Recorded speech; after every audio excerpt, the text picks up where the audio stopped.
మన భారతదేశం సర్వమత సమ్మేళనం. మన దేశంలో అనేక కులాల వారు, అనేక మతాల వారు, అనేక ప్రాంతాల వారు కలిసి ఉండటం అనేది గొప్ప విషయం. మన దేశం గురించి కేవలం మనం మాత్రమే కాదు, అనేక దేశాలలో మన దేశానికి ఒక మంచి పేరు ఉంది. మన దేశ చరిత్రకు ఒక మంచి పేరు ఉంది. అయితే ఇంత గొప్ప చరిత్ర కలిగినటువంటి మన దేశంలో, మన రాష్ట్రంలో మాత్రం ఆ పరిస్థితి కనిపించటం లేదు. మన దేశంలో ఎంతైతే గొప్ప విషయం ఉందో, ఎంత గొప్ప చరిత్ర అయితే ఉందో, దాన్ని మన ఆంధ్రప్రదేశ్ రాష్ట్రంలో తీసుకోవడం లేదు. వీళ్ళందరికీ తెలుసు, వాస్తవాలు తెలుసు, కానీ దాన్ని పట్టించుకోరు. మన రాజకీయ నాయకులు అలానే ఉన్నారు. కొందరు గురువులు అని చెప్పుకుంటూ, కొందరు బాబాలు అని చెప్పుకుంటూ ఇటువంటి చరిత్ర కలిగినటువంటి మన దేశాన్ని పక్కదోవ పట్టించే ప్రయత్నం చేస్తున్నారు. ఇటువంటి దానిలో మొట్టమొదటి స్థానంలో ఉండేది రాధా మనోహర్ దాస్. ఈ రాధా మనోహర్ దాస్ అనేవాడు ఒక సన్నాసి. అంటే సన్నాసి అంటే కూడా మళ్ళీ బాధపడద్దు ఎవరు కూడా, ఎందుకంటే పెళ్లి కాని సన్నాసి అని అంటారు. దాంట్లో తప్పేముంది, సన్నాసే కదా. ఒక ఇంటర్వ్యూలో నేను చూశాను, ఎడారి మతాల నుంచి వచ్చినారు కాబట్టి ఈ క్రైస్తవులందరూ కూడా ఎడారి మతస్థులు, నేను ఆ మాట అంటే తప్పేంది అన్నాడు. అంటే అక్కడ నుంచి వచ్చిన వాళ్ళను ఆ మాట అంటే తప్పు లేనప్పుడు పెళ్లిగా నేను సన్నాసి అంటే తప్పులేదు కదా. కాబట్టి ఈ రాధా మనోహర్ దాస్ అనేటువంటి సన్నాసి మతపిచ్చి గల వ్యక్తి. కులాల మధ్య, మతాల మధ్య గొడవ పెడుతూ భారతదేశంలో ఉన్నటువంటి ప్రజల మధ్య ఐక్యతను దెబ్బతీస్తూ దాని ద్వారా ధనలాభం పొందుతూ బతుకుతున్నటువంటి ఒక సన్నాసి విధవ. ఈ మాట నేను అనట్లేదు, అనేక మంది హిందువులే అనేక ఇంటర్వ్యూలలో పబ్లిక్గా చెప్పారు. రాధా మనోహర్ దాస్ అనేటువంటి వాడు ఒక విధవ, రాధా మనోహర్ దాస్ అనేటువంటి సన్నాసి, ఎవరు కూడా ఇతన్ని నమ్మొద్దు అనేసి అనేక మంది హిందువులే చెప్పారు.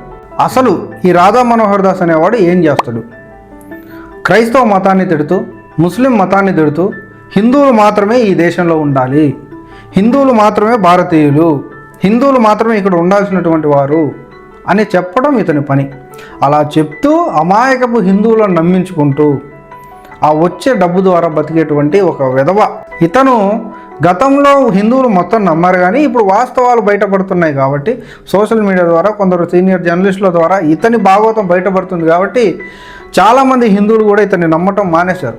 అయితే ఇతని ఆగడాలు ఎంతకు బరితెగించాయంటే, సనాతన ధర్మం పేరుతో, సనాతన ధర్మాన్ని కాపాడడానికి నేనే వచ్చాను, హిందువుల మధ్య ఐక్యతను బలపరచడానికి నేనే వచ్చాను, నేను మనసులోకి పుట్టలేదు, పైనుంచి ఊడిపడ్డానని చెప్పుకునేటువంటి వ్యక్తి ఇతను వాస్తవానికి అంత గొప్ప వ్యక్తేనా అంటే, ఇతనికి సనాతన ధర్మం మీద కనీసం ఒక క్లారిటీ అనేది లేదు. ఎందుకు ఈ మాట చెప్తున్నా? సింపుల్. సనాతన ధర్మం అనేది వసుదైక కుటుంబాన్ని నమ్ముతుంది, కానీ వసుదైక కుటుంబానికి అర్థమైంది, ప్రపంచం మొత్తం ఒకటే కుటుంబం, మన మతాన్ని ప్రార్థించాలి, మిగతా మతాలను గౌరవించాలి. ఇదే కదా వసుదైక కుటుంబం అర్థం. కానీ ఈ రాధా మనోహర్ దాస్ అనేవాడు చేసేది ఏంది? మనం మాత్రమే, హిందువులం మాత్రమే ఉండాలి, హిందువుల మాత్రమే కలిసి ఉండాలి, మిగతా మతాల వారు ఉండకూడదు, మిగతా మతాల వారు ఎడారి మతాల వారు, ఆ మతాల వారు, ఈ మతాల వారు అని ప్రజల మధ్య చిచ్చు పెట్టేటువంటి వీడు సనాతన ధర్మాన్ని కాపాడే వ్యక్తే. అసలు సనాతన ధర్మం ఏం బోధిస్తుంది మనకు? ప్రేమ, శాంతి, క్షమాపణ, పరోపకారం, ఇటువంటివి కదా చెప్తుంది. సనాతన ధర్మం బేస్ అయితే దేని మీద? ప్రేమ, శాంతి, వీటి మీదనే కదా. కానీ ఈ రాధా మనోహర్ దాస్ అనేవాడు చేసేది ఏంది? మతాల మధ్య గొడవ పెట్టడం, ప్రజల మధ్య ఉన్న ఐక్యతను దెబ్బతీయటం.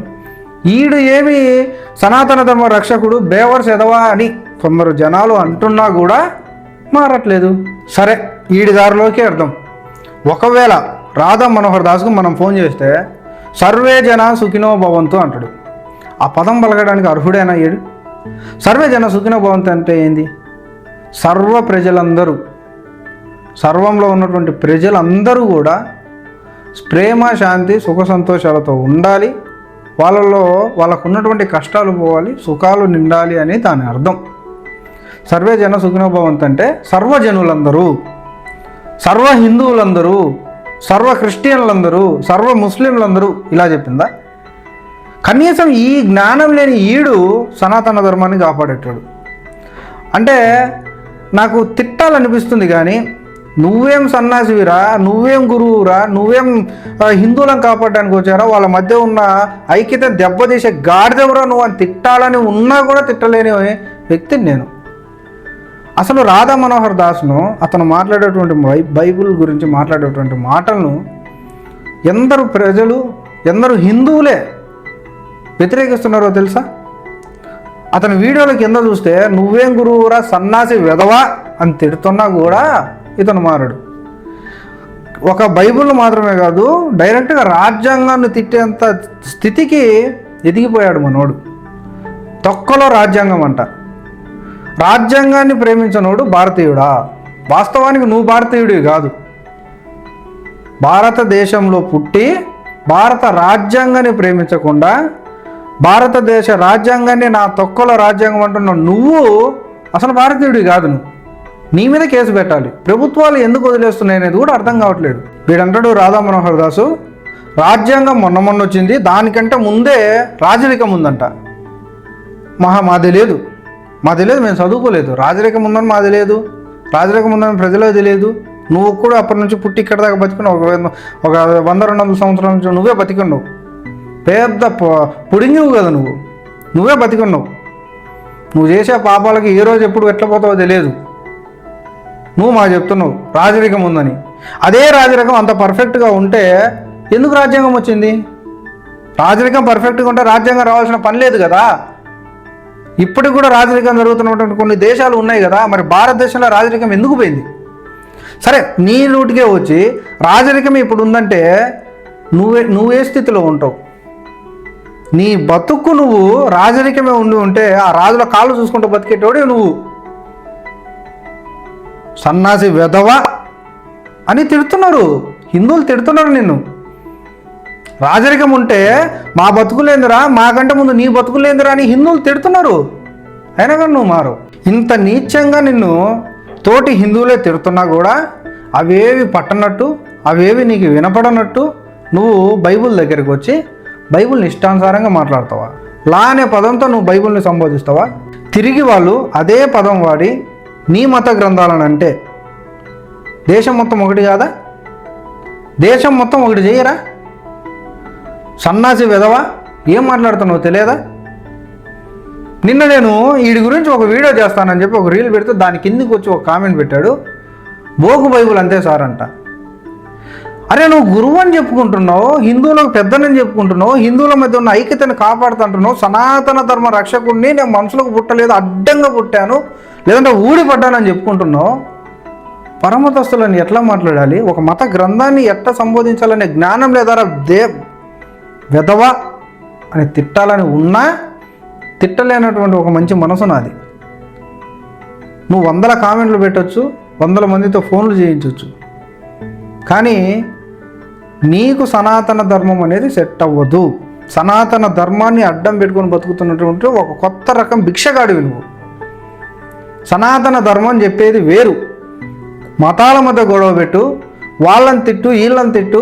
అసలు సనాతన ధర్మం గురించి 24 గంటలు కాషాయం వేసుకొని తిరిగే నువ్వు నీ నోటి నుంచి వచ్చే బూతులకి నువ్వేం గురువు అని ప్రజలు అంటున్నారు. మనం అనట్లేదు. ప్రజలు ఇంతగా తిడుతున్నా కూడా మారని నీ బతుక్కు ఎంత చెప్పినా వేస్ట్. కాబట్టి హిందువులారా తెలుసుకోండి, సనాతన ధర్మాన్ని కాపాడేటువంటి వ్యక్తులు వీళ్ళు కాదు. ఈ రాధా మనోహర్ దాసు, లలిత్ కుమార్, కరుణాకర్ సుగుణ వీళ్ళందరూ కూడా కొత్త రకం భిక్షగాళ్ళు ఇల్లు. అంటే ఇది కేవలం హిందువులకు మాత్రమే వర్తించదు. క్రిస్టియానిటీలో ఉన్న వాళ్ళకి కావచ్చు, ముస్లింలో ఉన్న వాళ్ళకి కావచ్చు, ఎవరైనా కూడా ప్రజల మధ్య చిచ్చు పెట్టాలనుకున్న ఎవడైనా కూడా, భారత రాజ్యాంగాన్ని ప్రేమించిన ఎవడైనా కూడా భారతదేశానికి అనర్హుడే. క్రిస్టియన్లు హిందువులను అంటున్నారంటే నువ్వు తవ్వబట్టి కాదా?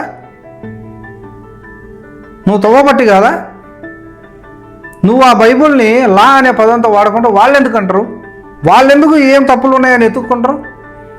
సగం హిందూ మతానికి చేటు నువ్వు. ఈ రాధా మనోహర్ దాస్ అనేటువంటి వాడిని ప్రజలు ఎవ్వరు కూడా నమ్మొద్దు. హిందువులు కూడా రాధా మనోహర్ దాస్ అనేటువంటి వాడిని ఎవ్వరు కూడా నమ్మొద్దు. టోటల్గా ఇతన్ని నమ్మకుండా దేవుళ్ళని మీద మాత్రమే నమ్మండి అనేసి హిందువులే అంటున్నారు. ఇప్పటికన్నా నువ్వు మారాలి. మారకపోతే ముందు ఎట్లా ఉంటుంది అనేది వేచి చూడు. నేను పెట్టిన షార్ట్ వీడియోకి కామెంట్ బాక్స్లోకి వచ్చి రిప్లై ఇచ్చినావు కదా, దీనికి రిప్లై ఇరా. నువ్వు దీనికి రిప్లై మాట్లాడుకుందాం. నెక్స్ట్ ఎలా ఉంటుంది అనేది నువ్వే చూద్దు. నువ్వు రిప్లై